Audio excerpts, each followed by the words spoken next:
ഞാൻ നിങ്ങൾക്കൊരു ചെറിയ സർപ്രൈസ് തരാൻ പോവുകയാണ്. പ്ലീസ്. ഈ പരാതിയായിട്ട് റോഷന മുന്നോട്ട് പോകാൻ തന്നെയാണോ തീരുമാനിച്ചിരിക്കുന്നത്?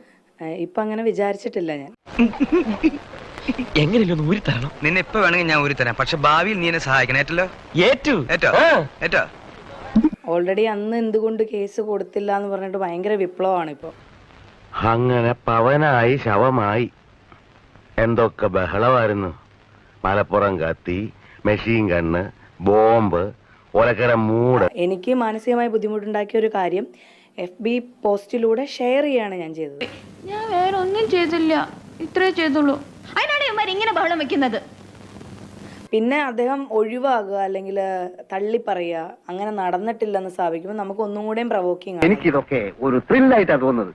ജീവിതത്തിൽ എന്തെങ്കിലുമൊക്കെ ഒരു തമാശയൊക്കെ വേണ്ടേ? അദ്ദേഹമാണ് ഡ്രൈവർ എന്നും എവിടെ മുതൽ എവിടേക്കായിരുന്നു റൂട്ട് എന്നും കൃത്യമായി വന്നിട്ടുണ്ട്. അദ്ദേഹം ആ റൂട്ടിൽ സഞ്ചരിച്ചിട്ടുണ്ട് എന്നുള്ളത് വ്യക്തമായിട്ടുണ്ട്. ഇപ്പോൾ എന്താ ഉറക്കം വരുന്നു. ഇപ്പം ഒരു റിട്ടേൺ കംപ്ലൈന്റ് ഇനി കൊടുക്കുന്നുണ്ടോ അതോ കൊടുത്തോ? എന്താണ്? ഇല്ല, റിട്ടേൺ കംപ്ലൈന്റ് കൊടുത്തിട്ടില്ല, ഇതുവരെ കൊടുത്തിട്ടില്ല. പക്ഷെ അദ്ദേഹം ഇത് സമ്മതിക്കണം. എൻ്റെ ആവശ്യം അതാണ്. ഞാൻ നിയമ നടപടികളിലേക്ക് പോവുകയാണെങ്കിലും അദ്ദേഹം വീട്ടിലിരിക്കേണ്ടവർ. അദ്ദേഹം വീട്ടിലിരിക്കരുത്, അദ്ദേഹം ജോലിയിൽ തുടരണം.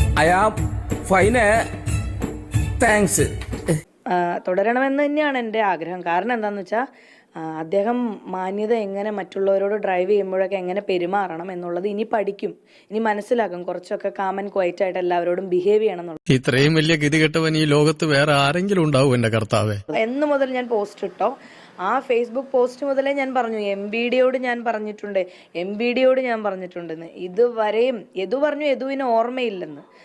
MBD എവിടെയാണ്? MBDക്ക് ഓർമ്മയില്ലാതിരിക്കില്ല.